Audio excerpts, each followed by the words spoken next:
Góðan og blessaðan daginn, kæru gestir, verið hjartanlega velkomin á þennan fund, já til þess að sjá.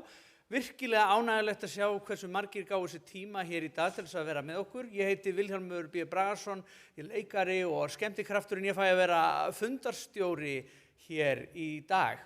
Og við ætlum að reyna að lyfta þessari kosningabaráttu upp á svona jákvæðara og kannski ef til vill skemmtilegra plan. Ég veit ekki hvort þið hafið tekið eftir því, þetta er nú búið að vera hálf leiðinleg þessi umræða. Erum við ekki sammála það? Það hefur verið svolítið svona jarðarfara stemming yfir þessu og ég held að við ættum frekar að líta á þetta sem brúðkaupsstemmingu. Er þetta heppilegur ráðahagur sem er hér í boði fyrir okkur?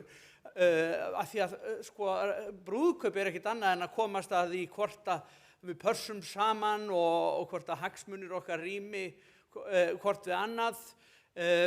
Jarðarfari þær eru yfirleitt svona leiðilegri, nema einhver mjög leiðilegur hafi verið að deyja. Þannig að við ætlum að hafa þetta svona á léttu nótunum, við ætlum að fá skemmtileg erindi hérna í dag og svo ætlum við að ljúka þessu á gleðistund hérna frammi. En ég hugsaði með mér til þess að tryggja þetta sé nú svona á léttum nótum, þá var ég sem að byrja á smá tónlistarflutningi. Og ég hugsaði bara af því að mér finnst þetta vera brúðkaup sem okkur stendur hér mögulega til boða. Að þá er ég sem að spila lag sem að mér finnst að ætti að vera að spila meira í brúðkaupum með aðeins aðlöguðum texta.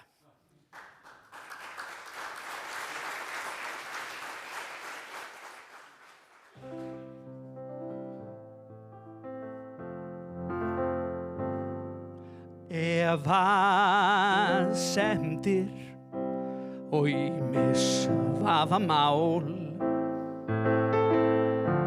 oft á tíðum valda mér ama. Þið kannist við þetta. Verðum þú og ég á ESB vængjum senn og eða verður allt við það sama. Svörin liggja í loftinu, samt sem áður ég sífellt hika.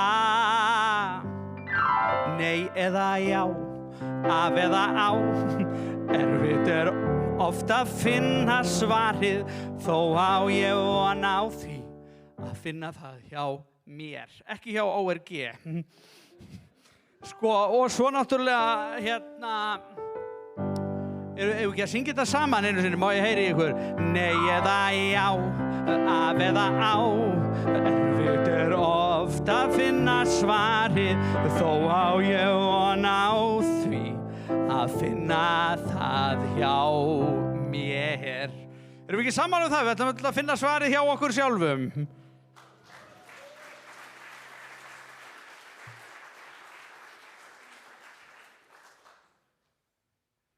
Ég hef lagt það til í mörg ár að þetta ætti að vera spilað í brúðkaupum, nei eða já, svona halda smá spennu fram að heitunum.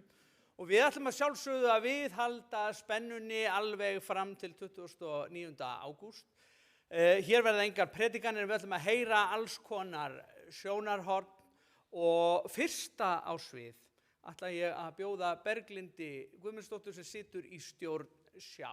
Gefið henni gott klapp og bjóða hana velkomna.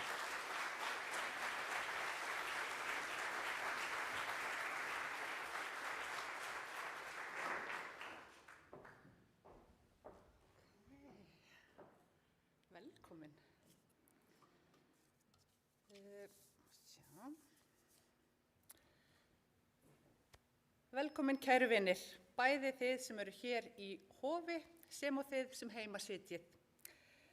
Þegar við vorum að skipuleggja þennan viðburð hér á Akureyri var mér bent á það að þýddi nú lítið að fá einhvern að sunnan sem talsmann hér fyrir norðan. Að fólk fyrir norðan hlusti einna helst á heimamenn.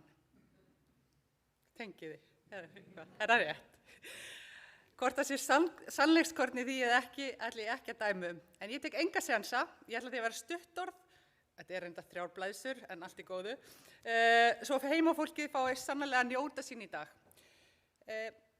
En hingað hef ég komið við mörg önnur tilefni til að halda matreiðslunámskeið, peppnámskeið og sjálfstyrkingarnámskeið fyrir konur og ýmsa aðra viðburði.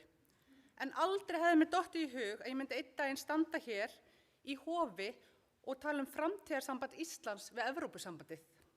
Samt ég hér. En hvernig endaði ég hér? Hjúkrunarfræðingurinn, guðsumeistarinn, markþjálfinn, kona sem spáir í spil, lesi drauma og gleðst í hver skipti sem hún sér 11:11 á símanum á þessum stað. Það var í rauninni ekki Evrópusambandið sjálf sem vakti áhuga minn í upphafi. Heldur var það umræðan sem skapaðist leið og ljóst var að þjóðaratkvæðagreiðslan færi fram þann 29. ágúst. Mér fannst það vægast sagt merkilegt að sjá hversu mikil andstaða og jafnvel reiði gat myndast yfir því einu að þjóðin fengi að kjósa hvort halda ætti áfram viðræður við Evrópusambandið. Ekki maður ganga í það, ekki maður taka upp evru, ekki maður samþykkja endanlega samning, heldur einfaldlega að fá að sjá samninginn. Af hverju ættum við ekki að fá að taka upplýsta ákvörðun? Sú spurning var upphafið að mínu ferðalagi með sjá. Við sem stöndum að sjá komum úr ólíkum áttum en við eigum það öll sameiginlegt að telja mikilvægt að Íslendingar fái tækifæri til að kynna sér af eigin raun hvað aðildarsamningur við Evrópusambandið myndi fela í sér. Ástæðan fyrir að við stofnum sjá sú að við viljum skapa vettvang þar sem hægt að ræða framtíð Íslands á opinn og uppbyggilegan hátt, óháð stjórnmálaskoðunum. Mín von í upphafi þessar kosningabaráttu var að við gætum tekist á þetta stóra mál af kurteisi og virðingu. Sama hvaða skoðun fólk hefur. Því leið og við missum sjónar á því, þá höfum við raun tapað ykkur miklu mikilvægara en kosningabaráttu. Við lifum á tímum þar sem áreitið endalaust og þolið fyrir fólki sem okkur ósammála virðist stundum fara minnkandi. Kannski það einmitt ástæðan fyrir því að það skiptir meira máli en nokkru sinni að við veljum að tala saman af virðingu. Ég vona svo sannarlega að flestir segja já til að sjá þann 29. ágúst, en umfram allt vona ég að við getum lokið þessari kosningabaráttu sem góða manneskjur. Að við sýnum hvort öðru virðingu, jafnvel þegar við erum ósammála og að við reynum að hafa svolítið gaman í leiðinni. Því annars verður þetta allt svo óskaplega leiðilegt. Nú eru síðustu vikurnar framundan og það verk að vinna. Tökum samtalið jáið í okkar nærumhverfi, segjum frá því af hverju við ætlum að kjósa já, en hlustum líka á aðra, því það allt í lagi að vera ósammála. Mér finnst líka mikilvægt að við hlustum sérstaklega á unga fólkið. Þetta þeirra framtíð sem verður mest mótuð af þeim ákvörðunum sem við tökum í dag. Þau eftir að lifa lengst með afleiðingunum og eiga skilið að rödd þeirra heyrist í umræðunni. Við höfum ekki óttast upplýsingar, við höfum ekki óttast samtalið, þvert á móti eigum að sýna sjálfstraust og treysta því að íslensk þjóð geti tekið upplýsta ákvörðun þegar allar staðreyndir liggja fyrir. Hvort sem þið leggið ykkur að mörkum sem sjálfboðaliðar eða einfaldlega með því að eiga gott samtal við einhvern sem hefur ekki gert upp hug sinn, þá skiptir þið máli. Því þetta snýst ekki einn einstakling eða einn stjórnmálaflokk, þetta snýst framtíð Íslands. Kæru vinir, takk fyrir komuna, njótu stundarinnar, eigum góð samtöl næstu vikurnar, hlustum hvert á annað og segjum já til að sjá þann 29. ágúst.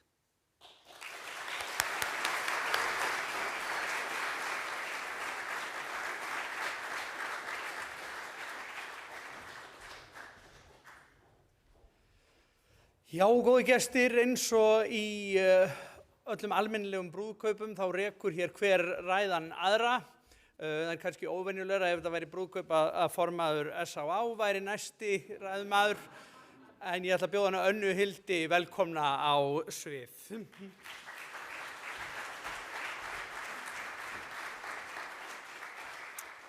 Já, ég nú vön að tala eitthvað allt annað og best í því að tala það sem ég vinn við, sem sem sagt, ef að villingu fari í debatt áfengi og svoleiðis hérna eftir, þá ég klár, sko, eða fari í meðferð, námættu vott. En ég hérna ekki sem formaður SÁÁ, bara svo það sé á hreinu. Ég hérna sem einstaklingur sem býr í samfélagi.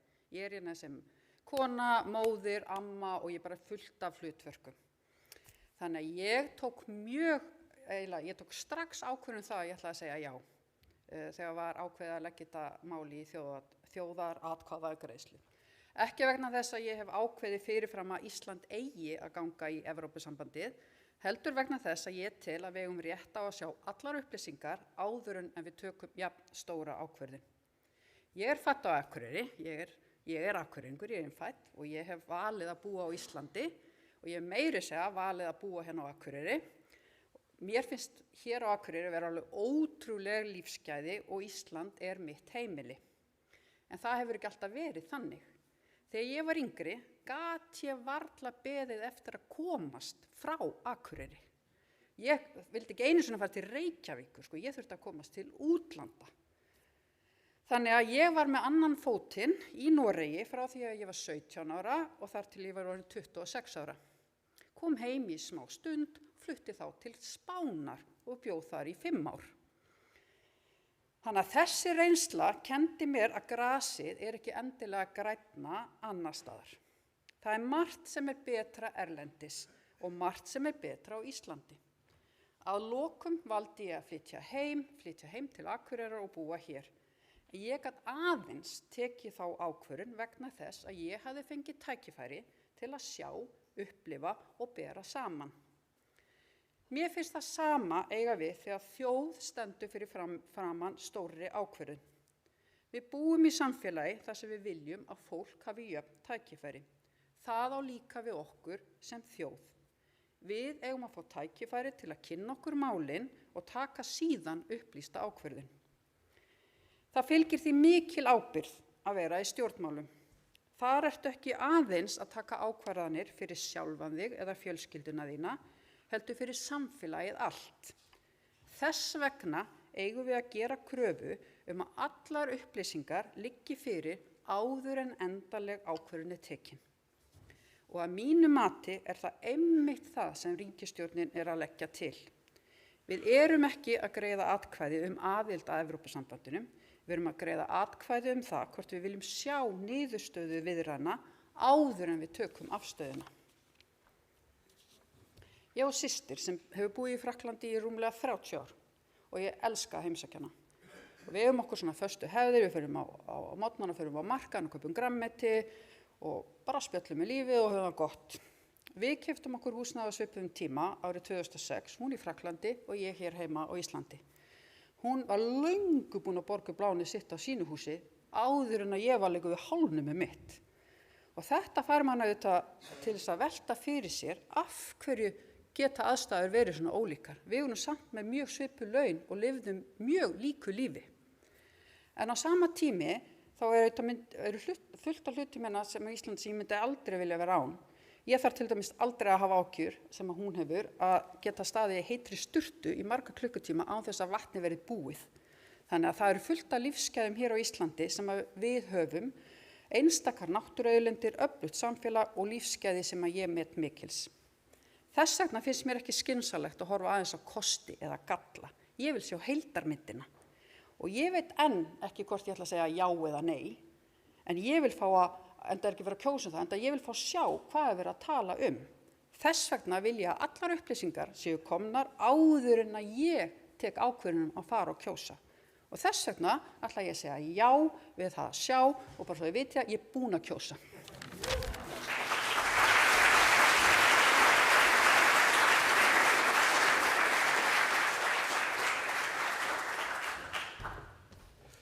Kærar þakkir fyrir þetta, Anna Hildur. Við getum tekið debattinn áfengi hérna fram á happy hour á eftir. Næst á dagskrá eru 2 sérfræðilæknar, Sindri Stefánsson og Sigrún Benediktsdóttir, en það vill reyndar svo til að Sigrún þurfti að fara í sjúkraflugi til Reykjavíkur, þannig að Sindri ætlar að gera sér lítið fyrir og flytja báðar ræðurnar. Gefið honum gott klapp.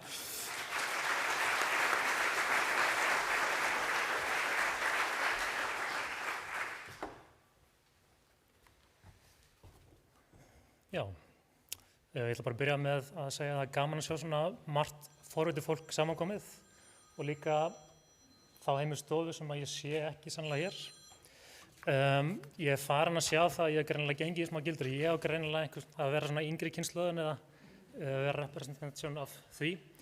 Og ég ætla það bara að byrja áður en að ég les okkar hugdættur og ræði þar allir. Ég byrja að skora á mér yngri einstaklinga til að taka þátt. Í raun og veru þetta ykkar framtíð og þá allir, ég 36, bara 37 og þetta raun og veru á miklu meira en að heimaborði hjá þeim sem eru 20. Þetta ykkar framtíð sem annarkvort verið að ákveða fyrir ykkur eða þeir missið á ákvörðunni ykkar framtíð. Þannig að allir yngri Íslendingar kynnið ykkur þessi mál almennilega og af áræðinni. Sigrún betri helmingurinn á okkur, þannig að ég ætla að byrja á betri helmingnum og hennar hugdættur voru mikið ákvarðanir. Ákvarðanir, að taka ákvarðanir. Að taka ákvarðanir framtíðina getur dálítið flókið, oft stressandi en stundum líka rosalega skemmtilegt. Það að mörgu að hugsa hvað best fyrir mig, hvað best fyrir fjölskylduna mína, hvað best fyrir framtíðina. Ég vil sjá, ég afla mér upplýsinga svo tek ég ákvörðun. Þó ég biðji tilboð í verk, þá hef ég ekki skrifað undir samning. Ég vil sjá hvernig þú hyggst leysa verkefni fyrir mig, hvað það kosti mig og hvort þín leið hendi mér. Ég vil sjá, ég afla mér upplýsinga, svo tek ég ákvörðun. Þó ég googli flug til framandi landa, þá ég ekki með því búin að kaupa mér ferð. Ég að leita að bestu leiðinni, ég skoða hvort áfangastaðurinn sé öruggur fyrir mig og hendi mér. Ég vil sjá, ég afla mér upplýsinga, svo tek ég ákvörðun. Og þó ég bjóði þér að stefnumót, þá ég ekki búin að giftast þér. Ég vil kynnast þér, ég að skoða hvort að þú hendir mér, hvort að við eigum saman. Ég vil sjá, ég afla mér upplýsinga, svo tek ég ákvörðun. Ég vil vita hvað í boði, ég forvitin. Ég vil fá tilboð í verkið. Verkið sem framtíð þjóðar. Ég vil sjá hvað Evrópusambandið getur boðið mér og okkur öllum. En svo snýst þetta ekki bara hvað þau bjóða okkur, heldur einnig hvað við getum boðið tilbaka. Ekkert samband einhliða, enginn eyland. Spurningin með hverjum viljum við og með hverjum ætlum við að eiga samleið. Þann 29. ágúst segir Sigrún þá, já, því að hún vill sjá. Hún aflar sér upplýsinga, svo tekur hún ákvörðun. Hljómur henni.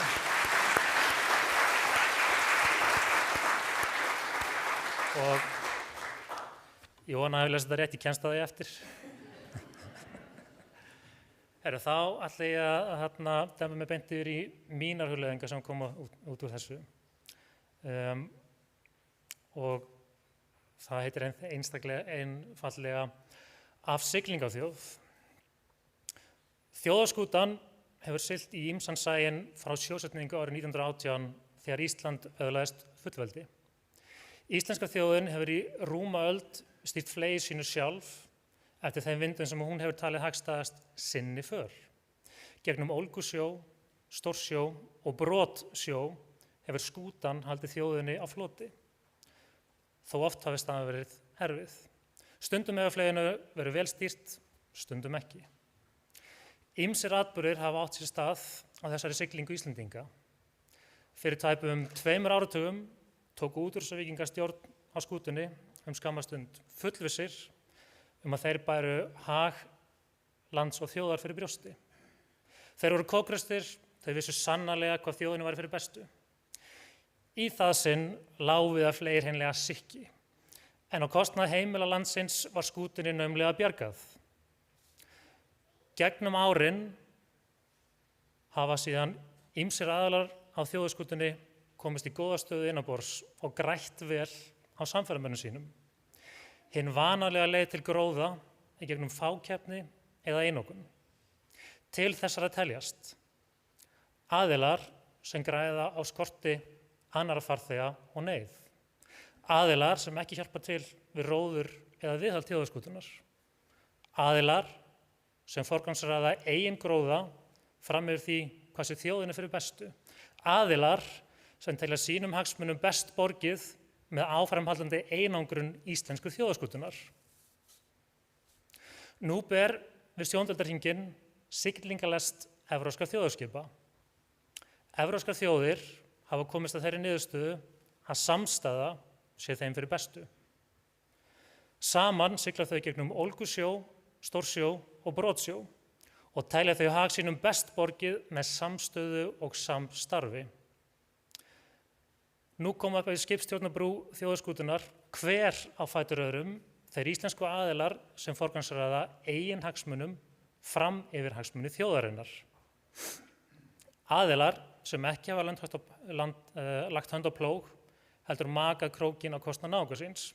Þeir fara fram á stefnandi séu að tekið hreinlega burt frá evrópsku siglingalistinni, burt frá samstarfi við aðra þjóðir Evrópu. Samkvæmt þessum aðilum er það einfaldlega að eiga samskipti við þessa siglingalest stórhættulegt okkur Íslendingum. Þeir virðast einnig vita hvað standi í samningi sem aldrei hefur verið opnaður. Skyndilega vita þessir aðilar hvað sé íslensku þjóðinni fyrir bestu. Skyndilega beri þeir hag íslensku þjóðarskútunnar og einungis hennar fyrir brjósti. Skyndilega vilja þeir forða okkur frá eigin heimsku. Ég treysti ekki þessum sjálfskipuðu siglingameisturum. Ég treysti þeim ekki til að bera hag minn fyrir brjósti og ég treysti þeim alls ekki til að taka ákvörðun fyrir mig. Ég ætla að taka góða og upplýsta ákvörðun. Ég segi já, samning skal sjá. Takk fyrir mig.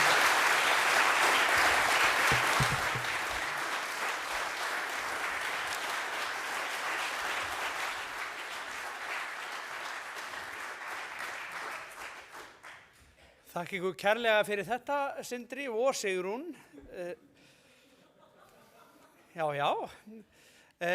Núna sko það er að færa svona hiti í leikinn og þá myndi ég sem veislustjóri ef þetta væri brúðkaupsveisla leggja til að við myndum svona létta stemmingu. Ef ekki að syngja eitt lag áður en við fáum næstu ræðu. Það má náttúrulega ekki vera hvað sem sko, maður hefur ýmsa fjöruna sopið sko, maður fer ekkert að syngja, ég veit ekki með ykkur sko, maður fer ekkert að syngja ég er komin heim hvenær sem að því að sko ég hef verið í veislu og það sem mjög drukkið fólk hefur sungið það lag og þá fer maður bara að óska þess að það væri komið heim til sín og en ég held að við ættum að því að við ætlum að sjá, þá held ég að við ættum að syngja Magga Eiríks. Eru ekki til að syngja með mér hérna? Þú reyndir allt til þess að ræða við mig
Ég sé það bara á ykkur, það eru allir miklu hressar eftir að syngja smá.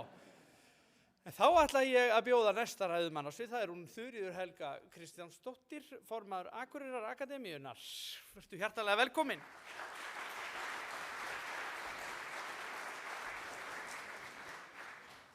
Takk fyrir og gaman að sjá ykkur öll hér í dag. Eins og við erum að búast af því að ég er hérna uppi, að þá ætla ég að segja já 29. ágúst. Ekki af því að ég er með einhverjum í liði eða móti einhverjum öðrum, heldur af því að ég vil einmitt eins og aðrir hér á undan mér sjá hvað ESB-samningur felur í sér.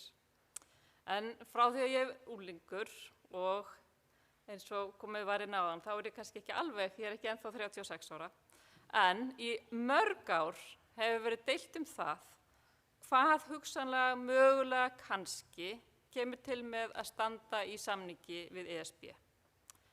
En frá mínum bæjardyrum séð, þá er alltaf frekar varasamt að draga sterkar ályktanir eitthvað sem er hugsanlegt, mögulegt, kannski. Og því fagna ég svo sannarlega að við viljum opna samningaviðræður við ESB. Eitt af því sem ég vinn við er að kenna og iðka hugleiðslu og núvitund. Og í þeim fræðum að þá leggjum við ríka áherslu á greina á milli þess sem við annars vegar stöndum frammi fyrir og vitum og hins vegar þess sem við ímyndum okkur eða dregum ályktanir Því að það er bara eðli hugans, eðli okkar allra að vilja draga ályktanir skjótt og hugurinn hann sækist eftir því að svara spurningum hratt, vill einföld svör, frekar heldur en að kljást við flóknar spurningar. Og því vill hugurinn oft flokka hlutina í góða eða slæma, rétta eða ranga.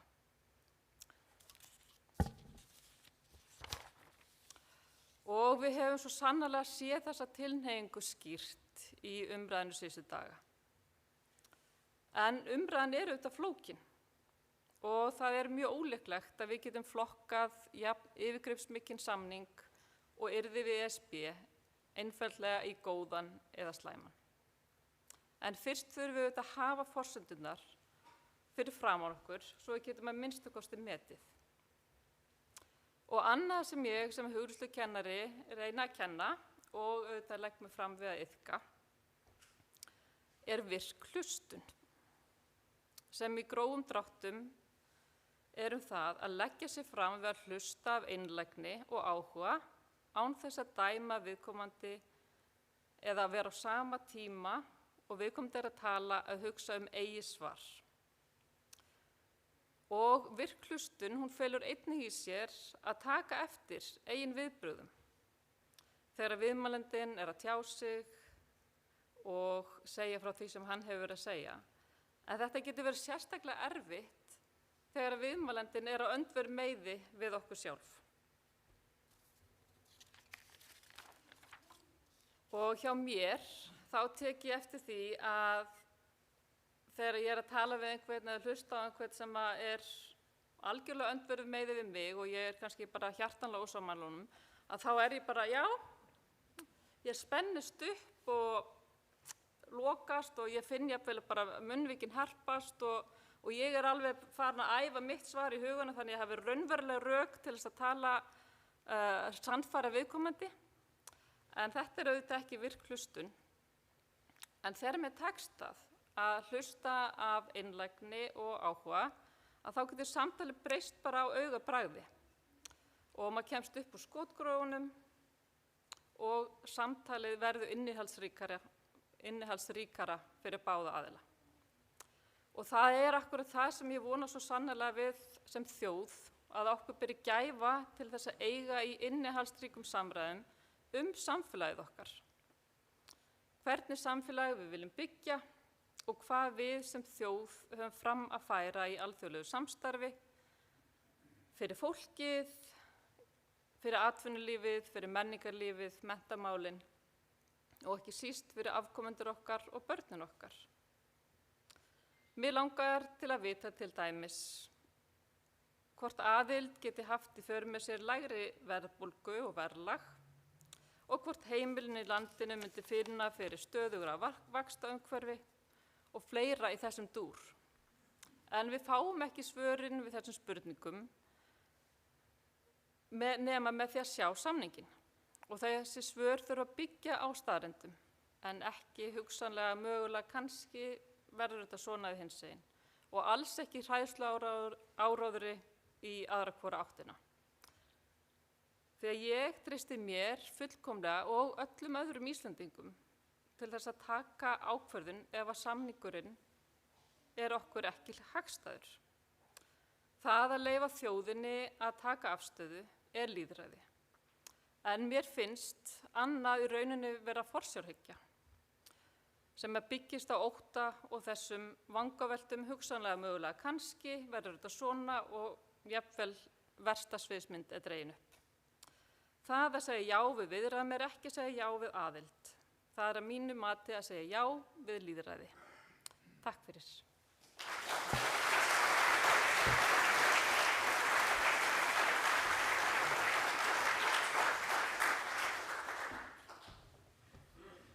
Kærar þakkir fyrir þetta, Þuríður. Ég hafði oft velt fyrir mér hugtakinu draumur í dós, hvaðan það kæmi. Og svo kenndi amma mín mér vísu eftir atómskáldið Jónas Svafár. Ég held að hann eigi þátt í því að þetta hugtak var til. Og hugtakið vísan svona: minn draumur býr í dósum, dísin mín.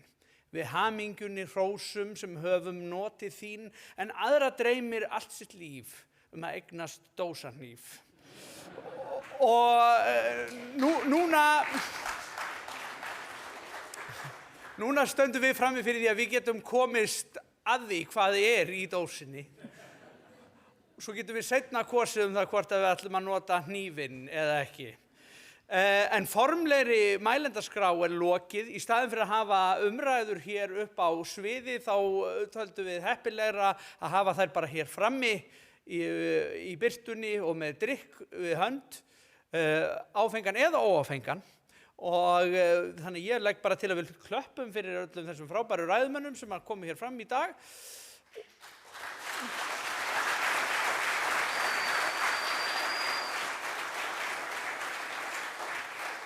Og þetta sjá hópnum fyrir að skipuleggja þennan viðburð. Ég þakka kærlega fyrir mig, ykkur sem að heima sitji fyrir að fylgjast með og ykkur fyrir að koma fjölmenna hér á þennan fund.